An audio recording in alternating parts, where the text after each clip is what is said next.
What's going on, people? Welcome to United View. I'm back with another video, another transfer update for you guys, but I couldn't do it alone this time. This is the second honorary guest we've had on United View, and it is Mr. Bozzy, Mr. Bozza, Mr. Mark Bosnich. What are you saying, bro? How you going, Flex? Good to see you, mate.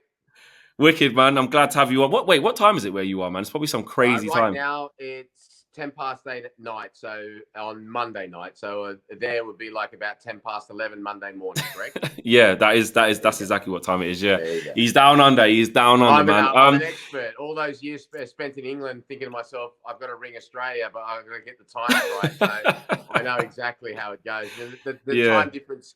As you guys go off daylight saving and we go onto it, then it becomes closer together.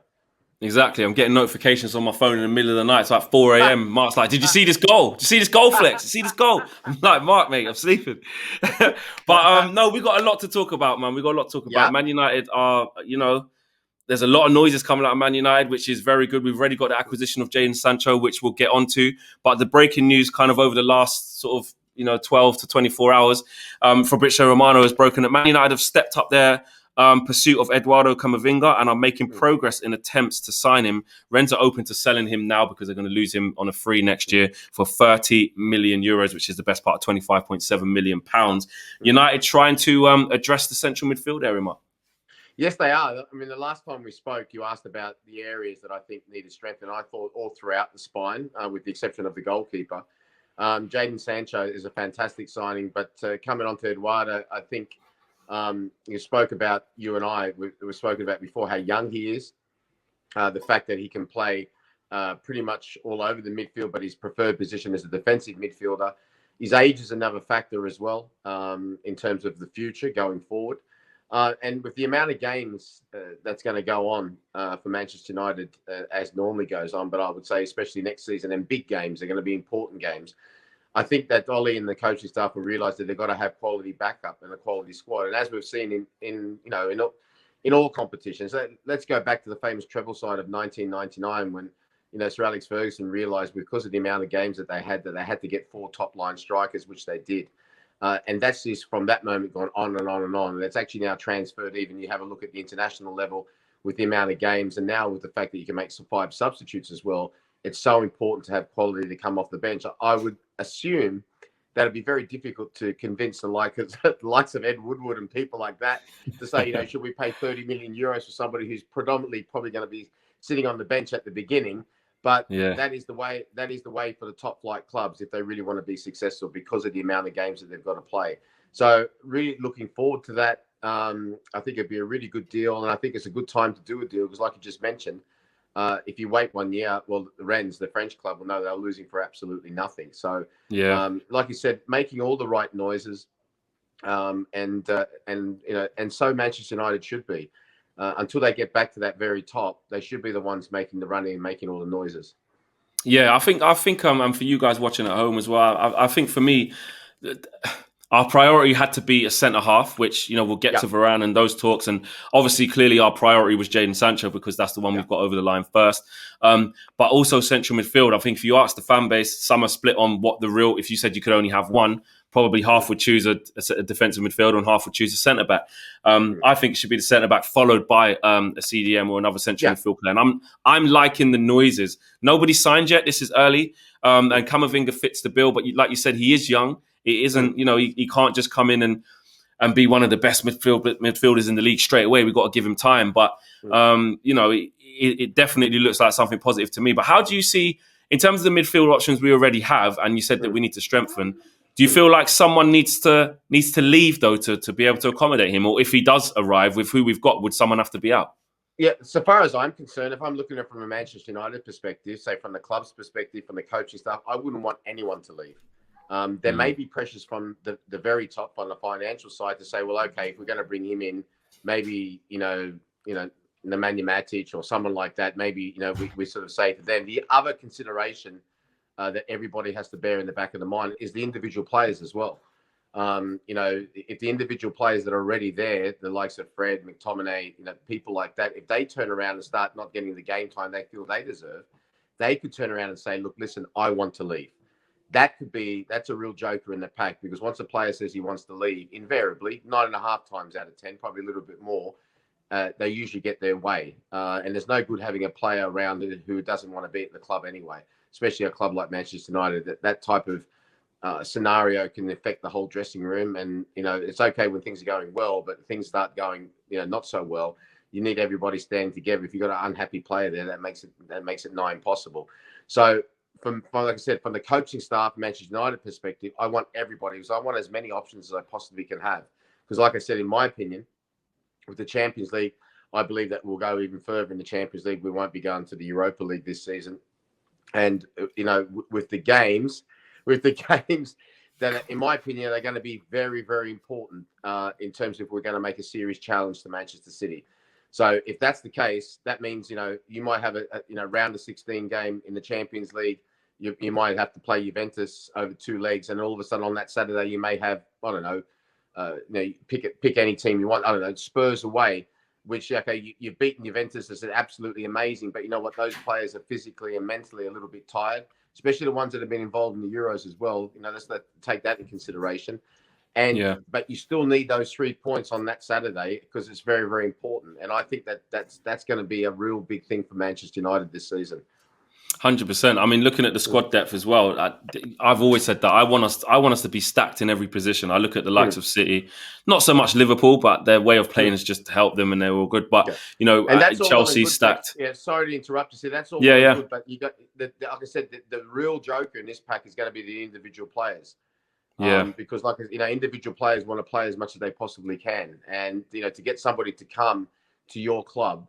The little bit of advantage is the fact that it is Manchester United. To come to other clubs, you'd have to pay a lot more money for them. But very, very, very few of them are overly satisfied, put it that way, with having to swap and to change and not to be permanent number ones. But that's the reality of the big club. There are very few players that you could say, okay, maybe 3 or 4 that you could say they're guaranteed their spot if they're fit, no matter what, because of how much they give to us.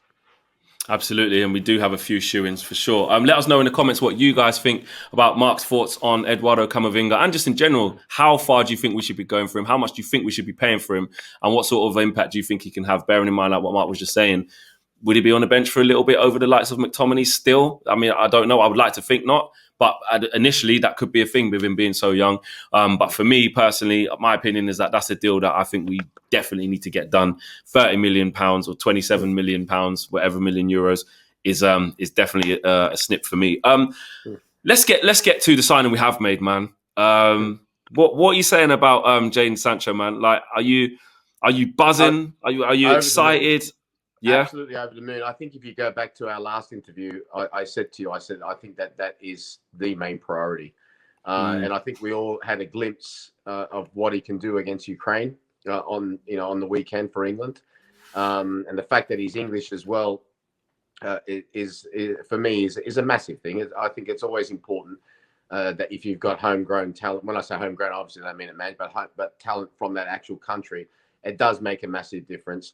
And you saw as well his flexibility. And I think that comes from, learning his trade in Germany. The fact that, when he started the game, he started on one side, and then him and Raheem Sterling swapped both sides, and he was comfortable on the other side as well.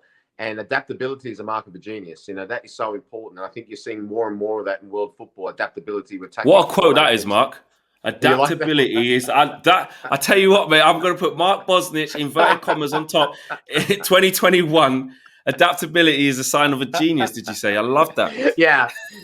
Where'd you find that? You didn't come up with that. Where'd you find that? No, that was my way when I was younger. People used to say, you're this way, you're that way. And I used to go, yeah, but adaptability is a mark of a genius, right? Yeah, I used to be up front, but now I'm a goalie, so I'm a genius. Yeah, exactly. Right? Yeah. One day you're happy, one day you're like, but adaptability is a mark of a genius. That's a good way. Always have a back door. But I think you saw that. I think we saw that in glimpses. Fair enough. And those who haven't watched the Bundesliga over the last period of time when he's been really playing well for Borussia Dortmund, probably won't know that as much. But and if anyone sort of was picking up on around the media around the world, Lothar Matthäus, who famous German player, World Cup winner, fantastic player. for Bayern Munich. Inter, the list goes on. I remember him saying before that game, before the German game, saying, look, basically, look, we hope that Jadon Sancho doesn't play because they know him very, very well. And it's very, very rare that you hear from Germany the likes of that type of comment. So the fact, like I said to you, that the adaptability part, the other point as well on that in terms of, basically the fact that, again, it strengthens a department of the park that you really do need strengthening, because injuries, sometimes loss of form, playing against different types of defenses, can sometimes, give the manager a few little headaches. When you've got somebody that adaptable, that can alleviate a lot of those problems. The other thing to bear in mind, maybe from the other side, is the fact that, is it going to improve the players around him? I believe it will do, but that may take some time. But anyone who does come to England and they realise the power and the pace and the intensity of the Premier League, it will take him a little bit of time to adapt as well. So I would say to the fans, just have a bit of patience with him, because it will take time. Same with Eduardo, the young boy. If he comes in, and I think that's more of a signing, like I said, for probably now moving towards the future, rather than this one of Jadon Sancho is for me. Like I said, give him a little bit of time, but this is more for now. And Varane, who we're going to talk about as well, is definitely for the now. Yeah, I think just still on the Jadon Sancho situation, we were spoiled with Bruno, weren't we? In terms of there was no bedding in time. He hit the ground running and has not stopped running. We're actually waiting for him to have his first big dip in form, really, at Man United, not at the Euros. That's different. I couldn't care less what he does at Portugal, but at United, he's I'm just being honest. Do you know what? We'll talk about Bruno a little bit later on, because I just want to get your thoughts on that.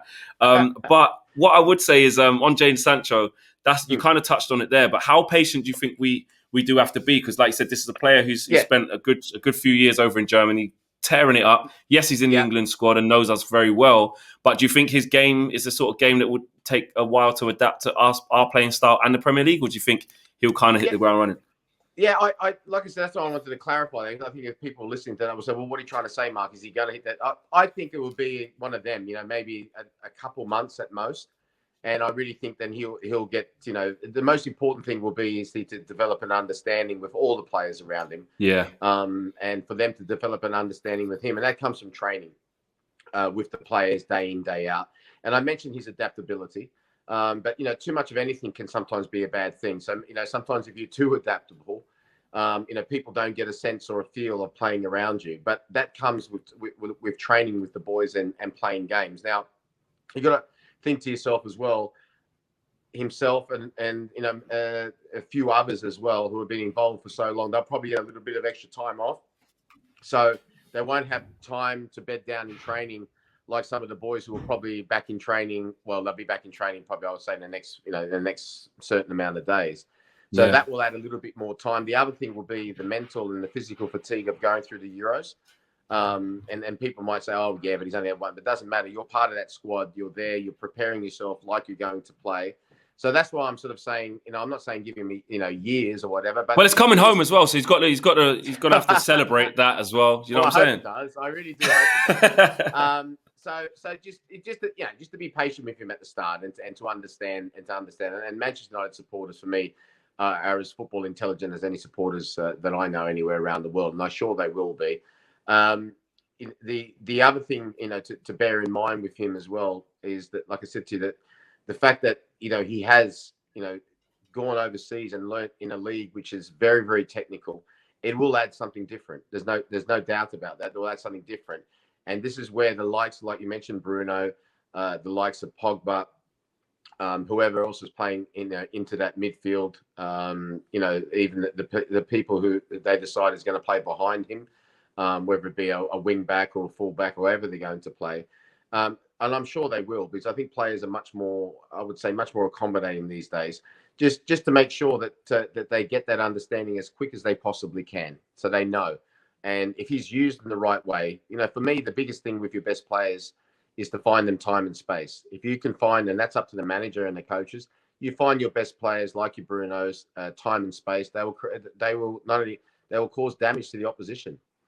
Yeah, absolutely. Well, I went up to Old Trafford, as you guys saw, in the Arts the Fan series that we started, and you guys had your opinion on Jadon Sancho, and it was a unanimous excitement. I think the only people who were really getting at Jadon Sancho and saying that it's going to be a £77 million flop is probably Arsenal fans or or any other rival fans.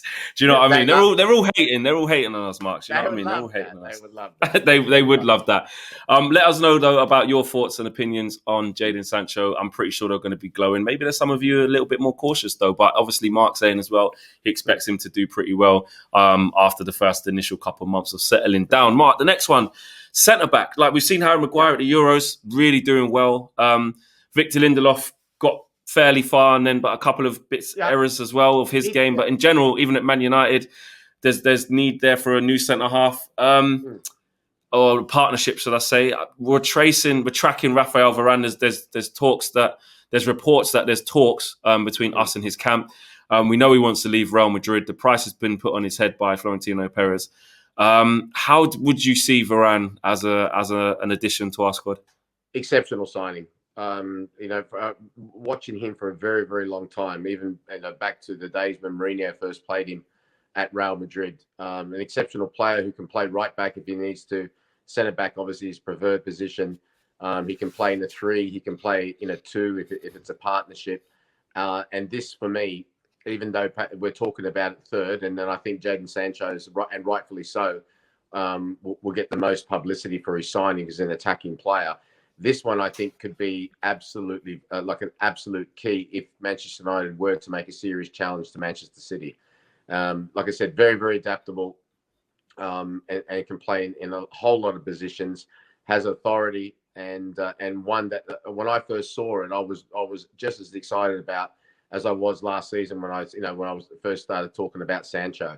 This for me, this is when you talk about statements at the start of the program. This is as big a statement as anything. Yeah, I mean, I'm super. I'm almost like willing to stick my neck out on the line and say, I think he will be fantastic if he comes. Obviously, you never know. You never know with a player.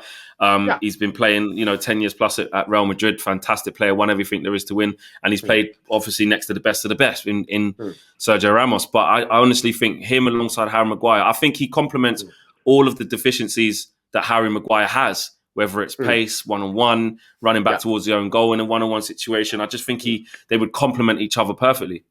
That too, and don't rule out the fact that they may be thinking about playing 3-4-3.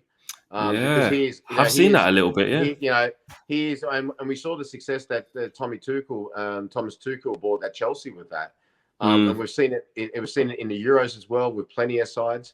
And the key to that 3-4-3, if you are going to play those 3 central defenders, is that the 2 wider defenders can always go out to the wide side to the fullback position if need be. Because sometimes teams like to do that to sort of test them, because a lot of times central defenders aren't particularly comfortable going out to those wider positions. But he can do that. He can do that. Harry Maguire, you got to think to yourself, as good a player as he is, he wouldn't be as comfortable going out to the wider positions coming up against a real speedster. Lindelof may be the same. So don't rule that out as well. And this is what comes back to what we originally said about the adaptability of the 3 signings that we've spoken about as well. But this guy, Varane, as you call him, I call him Varane. I'm going to find out. You call him Varane? That's such an Australian thing. Varane? Yeah, well, that sounds like a dish on a Sunday night or something. I'm going to find out. Anyway, but like I said to you, so don't rule that out as well, because like I said, when teams, let's go back to 2006 when Italy won the World Cup and they won it playing a 4-2-3-1. A lot of teams then copy of that. Your Barcelona, when they had that great success with 4-3-3, a lot of teams copy of that. Yeah, it was a lot of teams, a lot of managers will be watching the Euros. They would have seen what Tuchel done at Chelsea and thinking, you know what, we can do that. You don't know, but this is what I'm saying to you. This will be up to Ole and his coaching staff, but he gives you that option. He really does give you that option.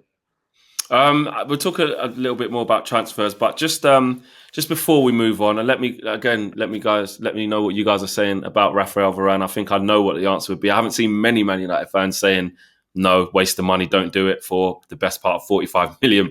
What a bargain. Mark, if we get Varane, we've already got Sancho, and say we get Camavinga, can we win the league? Yes, we can. but it's easy for us to say it and the supporters to say it. And I'm sure this is what the coaching staff and especially the players will be thinking. It's all right for them to all say, we've got to go and execute it. And what it's going to come down to is up here. We saw last season, I mean, let's all be brutally honest. Even last season when they hit the top, I think it was around December, January, something like that. Yeah. I don't think there was a Manchester United supporter, and there was definitely very few players, because you saw afterwards, who really thought that they were going to win it. I don't know, Mark. I know a couple. Were saying 20. They were saying 21 and 21, and they know who they are. I was one for a month. I was one for a month. All right, for a month. But it's subsiding. If you're a true believer, even way back, remember in 1995, 96, when they went 12 points behind in February to Newcastle, the true believers would have. I remember thinking to myself, I still think that they're going to win it, but this time you said for a month. So, yeah, it's for a month. Because then we were 10 points behind after that. Yeah, these three signings, especially Sancho and Varane, I don't mean that disrespectfully to Eduardo, because it's just the youngster. You don't want to put all that on the youngster's shoulders.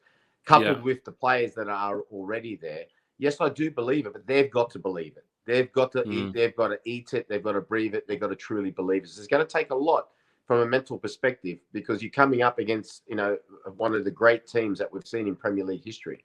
How much does that depend on Paul Pogba staying? Do you add it if he leaves? A lot. He's one. Well, I don't. Well, I hope he doesn't leave. I truly hope he doesn't leave. I know he's got his critics, and I think those critics, I can understand where they're coming from, because they probably just want him to play at that high level week in, week out. But I'm telling you, a lot like in the old days with Matt Letizia, when people used to have a real go at him because they saw what he could do. Okay, Paul Pogba for me is and can and will be as important a player. I was talking about before about those 3 or 4. If they're fit, they should be number one. They should be playing. He's one of them, and he's a leader in that dressing room. Whether it's a vocal one or not, but they follow him. And regardless of what you hear about this or what you hear about that, he might be going. You don't know where that's coming from. You don't know who's trying to upset it. If he's playing week in, week out at his best, in a consistent manner, then they will go very, very close. Okay, he's another one who's won the biggest thing in the World Cup. He was successful at Juventus. When he came back to Manchester United, he still won some trophies. Not the big one, no, but he still won some trophies. I think he just infuriates people a lot of times, because perhaps they see him in a way that basically they think to themselves, well, can't he be doing more? But I think that what they do is they correlate the price that they had to pay for him, thinking, well, if you paid that much for somebody, they should be doing this. But it doesn't work like that. Okay, he's got nothing to do with what the price is being said. That's because of supply and demand. Okay, and he needs certain players and a certain team around him. And slowly but surely, they're molding that. But one of the great things that Ole Gunnar Solskjaer has done, which probably is not talked about very, very much, they've eased the reliance on him. So slowly but surely, they've eased the reliance that they can have other ways to play. Because in terms of when he does get injured or when he's not in form, you can't gamble on someone like that. You've got to have other ways. You've got to have backup plans. You've got to have a plan B and a plan C just in case that does occur. But he's going to be so important. And he's at the stage of his career, and he's got like I said, a lot of people maybe don't follow him and sort of say they follow him, but you can tell the way they look at him, the way they bounce off him. He's got a major role to play to actually be able to keep saying to everybody. Cavani would be the same. Very experienced, to say, look, we've got nothing to fear here. If we're at our very, very best, it's going to take something very exceptional for us to beat us. And that is the bottom line. And they can be like that for as many games as possible. You always say for every game, but for as many games as possible. And also develop the habit of, when they're not playing particularly well, to still win.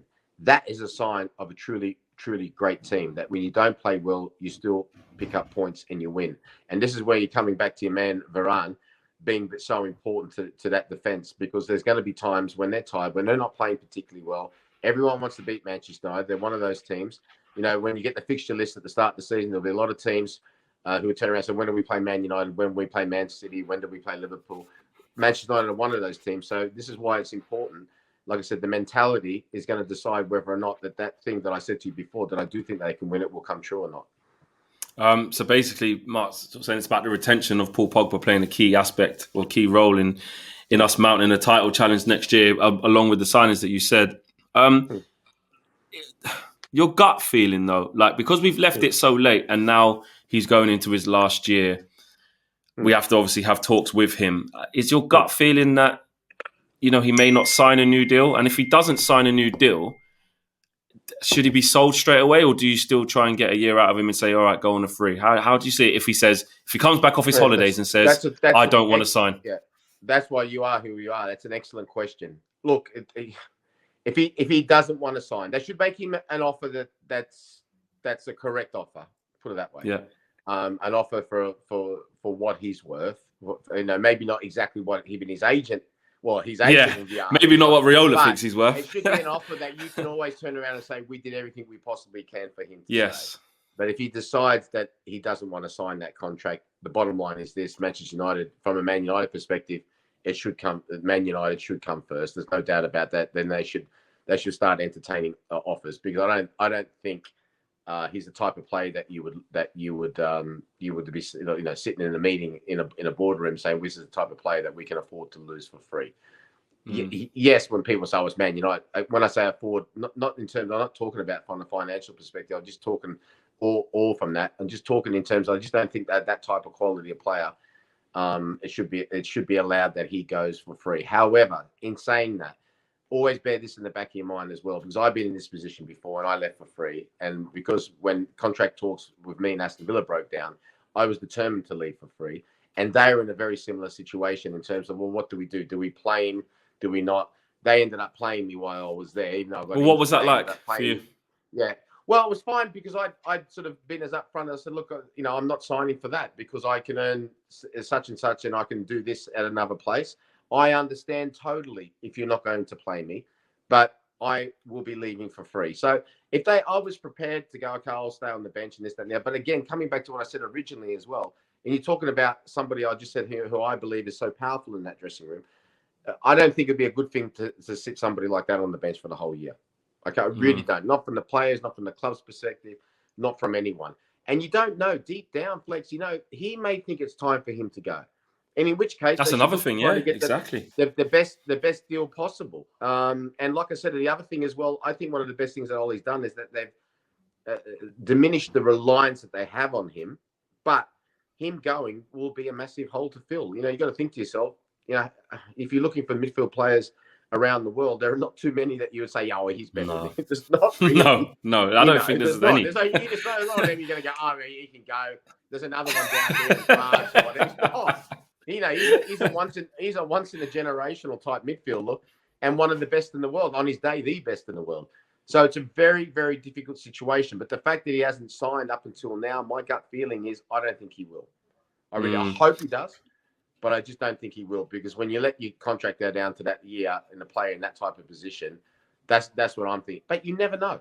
You never know. Yeah. With the good, like I said, the good noises that are being made, the other good noise might be the fact that they turn around in a couple of weeks' time and say, you know what, Paul Pogba's agreed a new contract to be here for the next 4 years. Yeah, okay? Imagine. But I mean, that'd be a crazy turnaround. Yeah, but again, just like I said to you about playing styles and what you're coming up against and that, you've got to have a plan B and a plan C, and I'm sure they will have. I'm sure they will. But there's going to be some tough decisions to be made in how they go about it, because can you imagine the scenario? Okay, just say he turns around and says, look, I'm not going to sign that contract. Okay, that's your prerogative.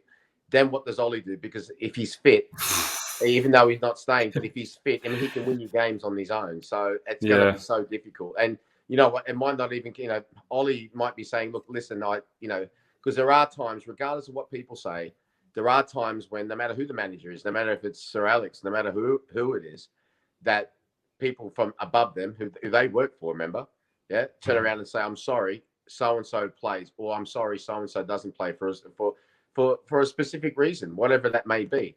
It may have happened less in the past, but I think as football has gone more and more, and the fees and it's become so important, especially when clubs have become public companies and so forth. I think that goes on a lot more than probably people make out. That's a really interesting point of view, and obviously you're coming from the professional game, playing at the highest level.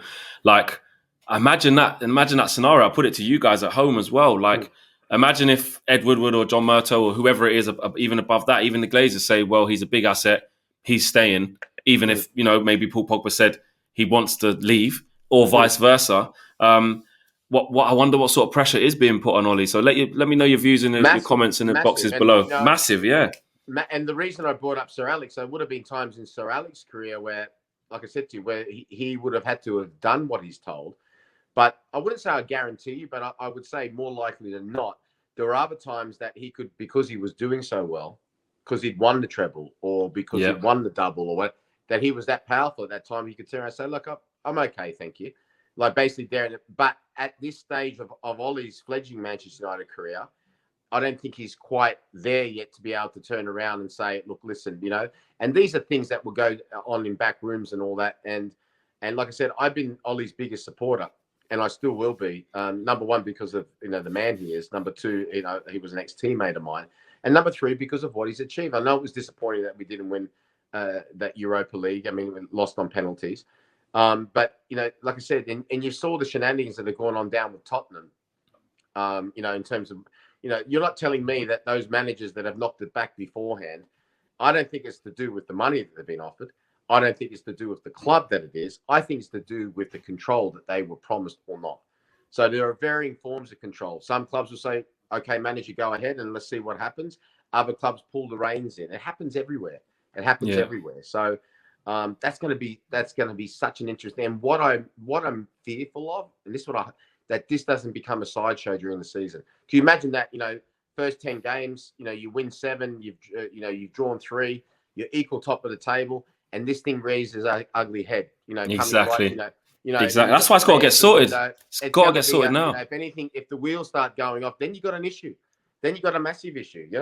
And that's something they've got to be looking at. So this could be a problem. This could be a problem in 4 or 5 months' time because, just say for example, he still hasn't signed. Transfer window comes up. We get an offer, but he's playing so well for us at the time. What? So we're going to sell him in January because we don't want to lose him for nothing. Yeah, but what a hole to have in the middle of the season. I 100% agree with you. Yeah. I think it's something that really has to be sorted out now. There has to be either he leaves because he doesn't want to sign a contract, and we get money and we replace him with a couple of players because, like you said, the void, he will leave, or he signs a new contract. Sometimes you do get a gentleman's agreement. I'm sure you've been in back rooms where they've said it, in dressing rooms where the manager says, I'll tell you what, give us 1 more year, sign this extension. We'll put in a different contract or however it works with your lawyers, whatever. If Real Madrid or whoever come in for you next year, but you've signed a 2-year, 3-year extension, you've still got high value, give us 1 more year. That's what I'd love. And yes, and that does occur. There's no doubt about that. And that's what I'd love to believe. But like I said, this one looks as though this is going to go to the wire. Yeah. And you're talking about as well his agent, Minariola, who's a very experienced, very wily agent. And in all fairness to him, no matter what anyone thinks about him, his job is to do the best for his client. See, if I'm your agent, Flex, right, and I'm saying, look, my job as your agent is just to do the best for you, right? You stay back, you stay out the way. I'm going to go to I'm going to be the one who's going to. They can say what they want about me. I don't care, mate, because my job is to be the best for you. I'm not here to be. If he was though, I would say, Mark, don't say that. Please don't say that. It's the day before our biggest game of the season against RB Leipzig to make sure we go through to the knockout stages of the Champions League. Don't say that. I would say that to you. I know, I know you would, but the bottom line is, and I would listen. Me personally, from my point, I would you'd listen to me. Everyone's different. But can you imagine if I did? The bottom line is, just say for example, hypothetically, I did say it. What are you going to do? You're going to leave me? Yeah, you might. But the bottom line, I hear you though. I hear you. And if you've known me since a young kid, and I brought you and helped bring you through all this, and gone through the things that I've gone through with you, very, very rarely that players turn around and say to their agent. Yeah. Well, he would have got rid of Raiola for ages ago if he was that upset with how Raiola was getting him contracts and stuff. And like you said, it's a career. And remember as well, like I said to you, don't rule out.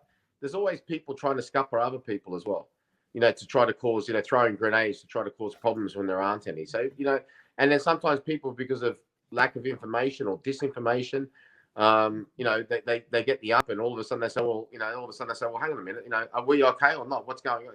So you always got to take that into the background as well. So especially when you're reading stories in the newspaper, there's always two sides to every story. I think it's important to understand that.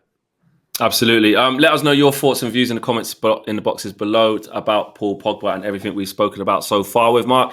The last time we spoke, we were talking about the number one situation in goal, and who it should be and how unsettling that would be. And obviously, you gave your opinion based on obviously what you've been through as well.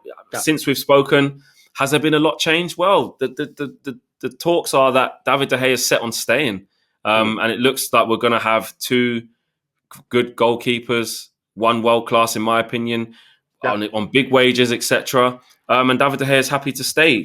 As we understand it so far, a lot can change. But how are you seeing that, and how it's developed since the last time we spoke? Yeah, look, to be frank, I was a little bit disappointed in the fact of the penalty shootout with him. I know he hasn't got a particularly good record, but I just thought that in that was a real stage for him, David Hay, to sort of really to sort of carpe diem, to seize the day. But that may have been a little bit more towards the emotion side and this, that, and the other. But I've always been like I told you last time, even with goalkeepers, I don't think it should be any different to outfield players, even though in the past, a lot of goalkeepers said, I need that security now, I'm playing week in, week out. But goalkeepers have dips in form as well. I think a lot will depend on how pre-season goes.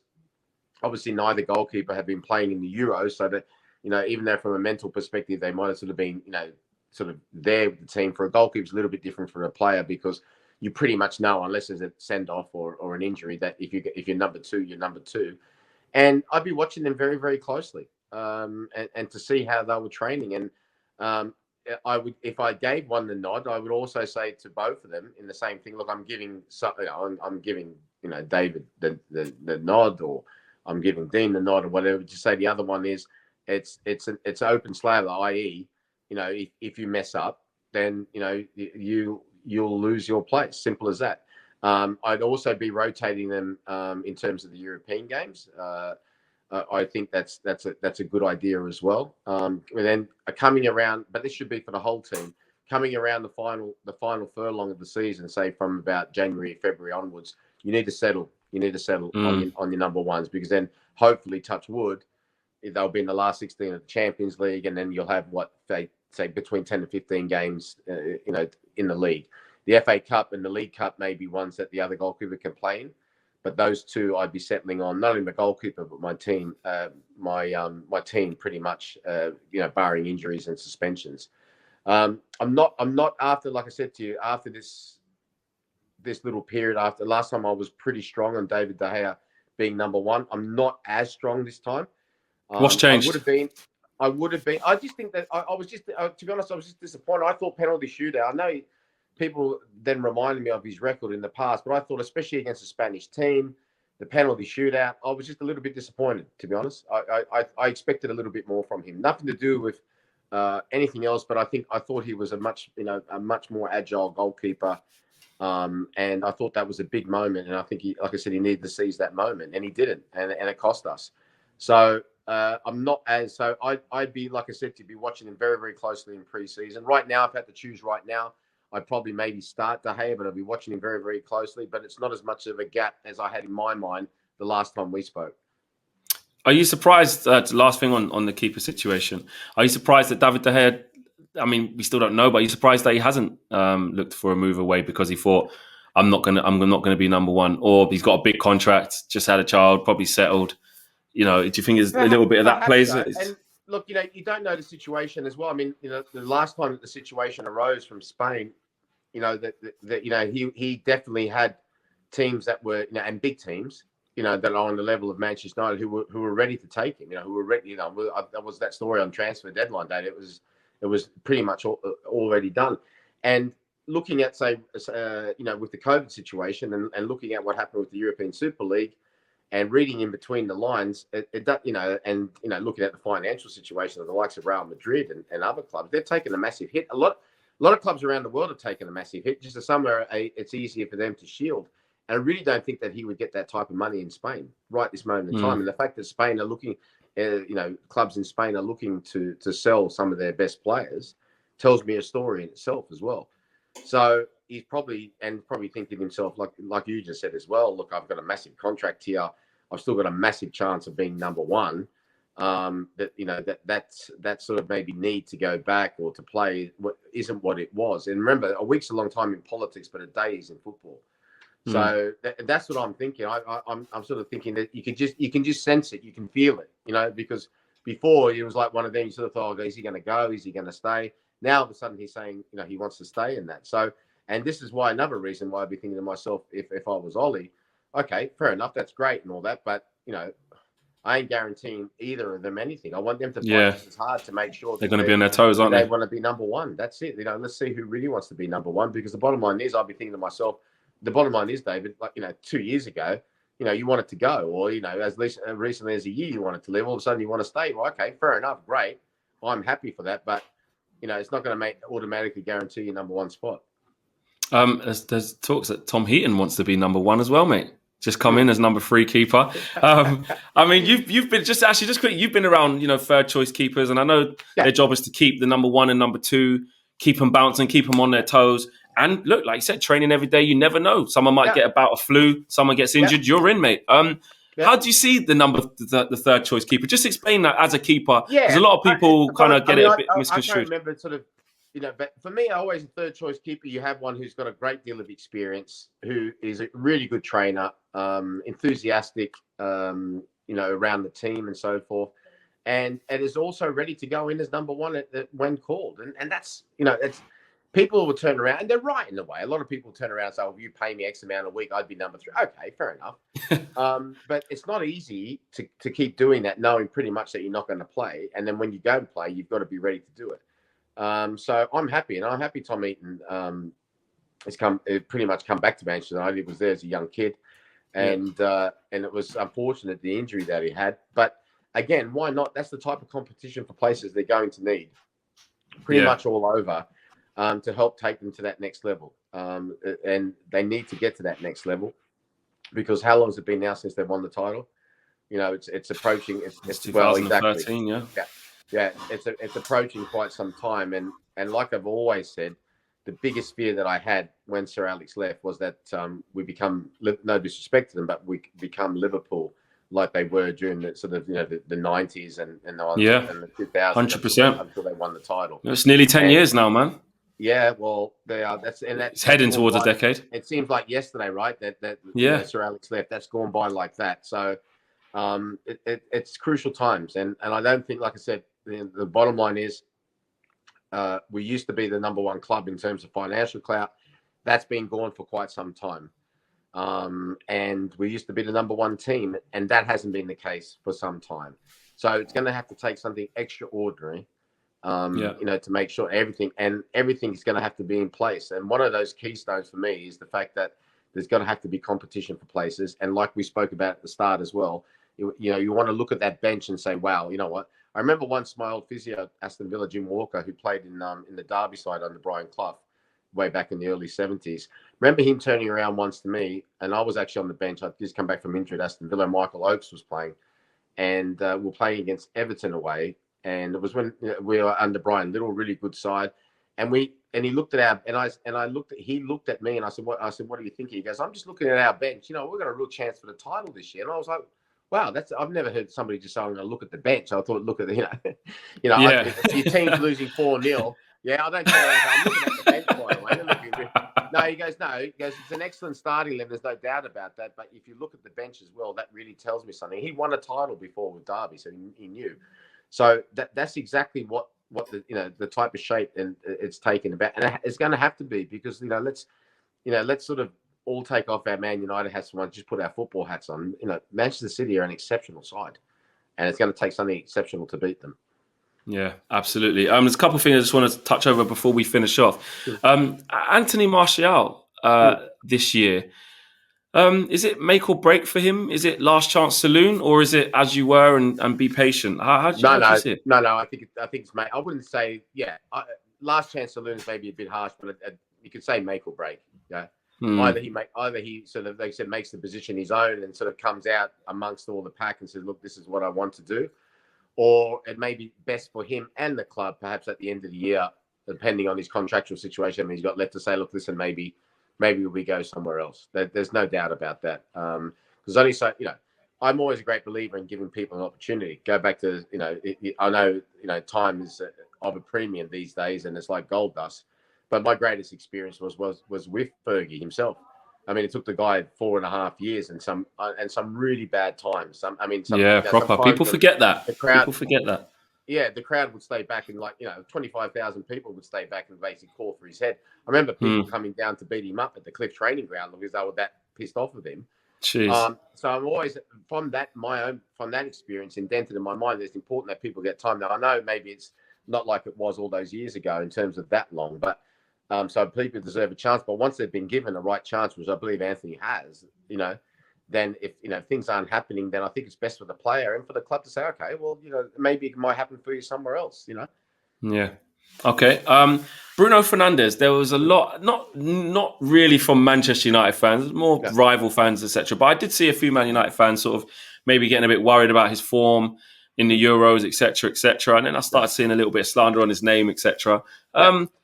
Is all of that just media hype or people just jumping on it, or do you see a little bit of a? Yeah, I can understand where you're coming from with that, and I can understand where some others are coming from. But again, you got to look at who's writing the article and why as well. Look, there is a school of thought that in the big games he's perhaps not as prevalent as he is in some of the other games.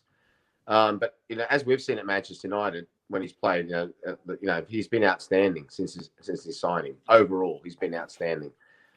Once again, a little bit of the Pogba syndrome. People try to sort of think, well, why can't he be like that all the time? Well, in the big every single game, yeah. No, but in the bigger games, you are playing against the bigger players and the bigger teams. You know what I mean? So it's going to be that much harder.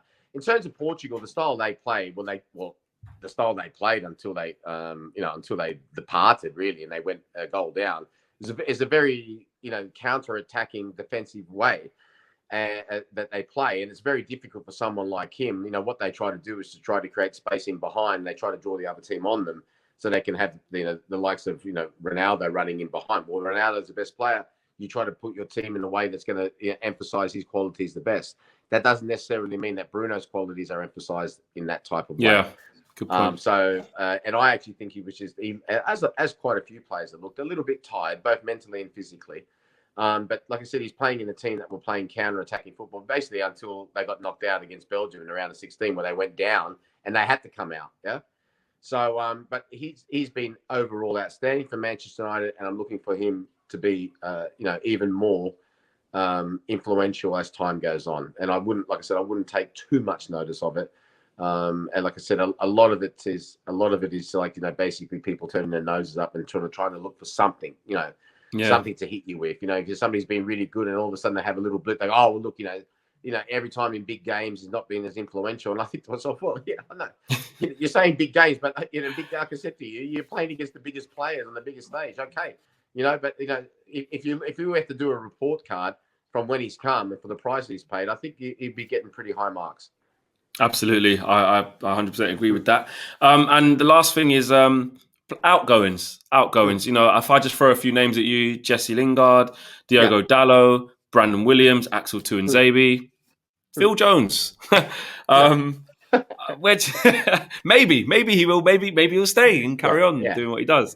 But no, on a serious note, like, how do you see the outgoings from? Some even saying Donny van der Beek. I don't know. Like, how do you see the outgoings? Yeah, you've mentioned those players there again. Coming back to, and I won't go on individual players, like I said, but I'll just sort of say in the general sense. Remember, there's two sides to every story. There's the player side. Are they younger players who is probably better for them, even because when you go to a club like Manchester United, it's very rare that you want to leave, because they're such a big club and because you treat it so well, and that you can feel the magic around the club, and if you do it on that stage, there's no bigger stage to do it on. So a lot of players get into that habit, and they're happy to stay there, and basically happy to stay there. They're on good money, and it's like, okay, why should I go and risk that? But there's the other side as well, and that's from the club's perspective, and also from basically from the manager's perspective, knowing that he can only have so many in his squad, and there's only so many part of his plans. So there's always that little bit of conflict. There's I would say from a general point from the outside, the younger players can totally understand. If I was a younger player, I don't care if it was Man United, Real Madrid. I want to move because I want to make my name in that. If I was a little bit towards the older players, so like your Phil Jones type, is probably coming towards the winter of his career anyway. Why would he want to go anywhere? Like, you know what I mean? Yeah. Like, it's sort of like, why sort of go somewhere. He's running down that contract, boy. Yeah, He's well, running it he's down. probably going to go. Maybe he might get the same amount of money. So I like to. Obviously, it is an issue in your mind, but at that stage of your career, it's not really about the money. He's probably thinking more about in terms of his reputation to say, "Look, I'm going to go to a place where the players aren't around me as good, and do I really want to put myself and my reputation that I've gained over my whole career through that just for just sort of for the sake that I'm playing every week?" So. Different things, different strokes for different folks. There, that's another one for you. Yeah, Definitely, I've heard that one before. Definitely heard that one before. Listen, Mark, it's always a pleasure to catch up, man. Chop it up, have some fun. Actually, wait there before you go, bro. Is it coming home? Are England going to win this thing? I tipped them at the start, and I'm sticking with the tip. Did you do it from the start? Yeah. From the start. So you saw me tonight on Sky Sports News. So I do that every Monday. Yeah. So they asked me at the beginning of the tournament who was your tip, and I did tip England. I did say I tipped England. What is it? What is it? I mean, obviously I know how well we've done, but what is it you made from the start? They asked exactly the same thing in amongst the cheers in my ear that I had from all and I said, look, I said, yes, I am biased. I have to hold my hand up because Gareth Southgate is a special person, and there was a teammate of mine for quite some time. For you. And had a wonderful relationship with him, so I know him inside out. But I also said, regardless of that, that's a very, very talented side. Now, the one thing that we've all, people have said, somebody asked me this on radio in Australia the other day, but it has been in the past. Yes, it has been in the past, and they perhaps haven't fulfilled the potential that they promised in the past. But I look at this team as a little bit more different in terms of the culture, the way that they come across. I think, like, for example, the Black Lives Matter things, I think that was brilliant. The fact that regardless of the fact that, like what people were saying, that they stuck to their guns and they did what was right. And they weren't trying to make any political statement. They were just trying to make a moral statement like we all try to do. Big up, Mark. Big up. That at this moment in time, for what's going on, we want to make a statement to say enough is enough. Black lives do matter. And then you had people, from all walks of life turning around and trying to sort of paint them as some type of, neo-Marxist people from like way back. And for Gareth, who I know is so intelligent in the way that he handled that type of stuff, when you get to that type of level, it is important, in my opinion. It really is important. And I think you've seen that come out. They've made a extra special effort in terms of their organisation. And when I mean that now, I mean back on the park. They've been very adaptable. You hear very few stories of people, of sort of maybe we used to hear rumours in the past, there's a clash here because so-and-so wants to play here. So it's all very tight-knit. And I really think they did themselves a lot of credit in the last World Cup. Now, the last World Cup, I thought they got to a semi-final. I thought that was a success. A lot of people said, oh, this and that, look, all the teams they had to play, whatever. You can only beat who's in front of you. All right? It's not their fault that they draw Ukraine. It's not their fault in the last World Cup that they played, I think it was Colombia and Sweden. That's all you can do is to beat. Can only play what's in front of you. Exactly. So I think that, and I know that the crowds haven't been full, but playing at home, I mean, any team, any big side playing at home, very difficult to beat. And that's why I think the Ukraine game was, even though it was, Ukraine, and I don't mean that disrespectful to him, but I think they've done fantastic to get to that stage. It was a convincing performance, and it wasn't at Wembley as well. So all those things coupled, and that's why I thought it was their time. It's not going to be easy. They've still got to get to the final first. They're going to come up against the Denmark side, who are highly motivated because of what happened to Christian Eriksen, highly organised as well. Got some good players in that team, and we saw that the threat that they were against the Czech Republic, and obviously Spain or Italy in the final, which will be a massive test. But like I said, I'm quietly confident, like I was at the start of the tournament, that they will turn out victorious. It's coming home. Listen, I hope you're right. I can feel it. I can feel it. It does feel different. And yeah, it's gonna be a big occasion. See what you just said there, Flex. See, and that's why a lot of people, they say, well, how do you explain? I'll try to explain it the best way I can, but it does, doesn't it? It does feel different. It does feel different. It does. So something's changed, and that's come from the manager and the culture. 100%. And you know what? I've at times questioned Gareth and what he can bring and his playing style. We all just have to fall back and say, you know what? I said the same thing on Sky Sports News just before you came on. Yeah. And I was saying, fall back. We ain't even conceded a goal, mate. Second successive semi-final. Yes, we've still got to go the full the full 9 yards. But at the end of the day, you can't question his decisions, who he leaves out, who he starts, what formation he goes with, because it's working. So, you know, and if he does win the Euros for us, well, he's got to get a statue outside of Wembley. He has to. I told you I know him very, very well, right? He might not like it. Well, right? And I love him. And if he ever rang me in the middle of the night and said, I need you over here in England right now, I'd get on the next plane, even during COVID, but no statue. Nah, you got to have a statue of a waistcoat, everything. 100%. He wears a waistcoat all the time, but no statue. Did he wear it back then when you was playing with a waistcoat? Yeah. At least he's consistent. Listen, guys, thank you very much for watching our interview with Mark. It's always a pleasure to have on the channel here on United View. We're growing. Smash a like on the video. We're doing really well. I'm enjoying it, and it's great to have people like Mark on as well, who have achieved great things at our club as well, to come and give their opinion, man. So thank you so much, man. I know it's crazy late over there and you're tired, so thank you. No, thank you very much. It's always a pleasure, mate. I could talk to you for hours. Wicked, man. Speak again soon. Once it's come home and once we're doing well in the league again, we'll speak again. Don't get too ahead. Nice one. We are out of here, guys. Peace.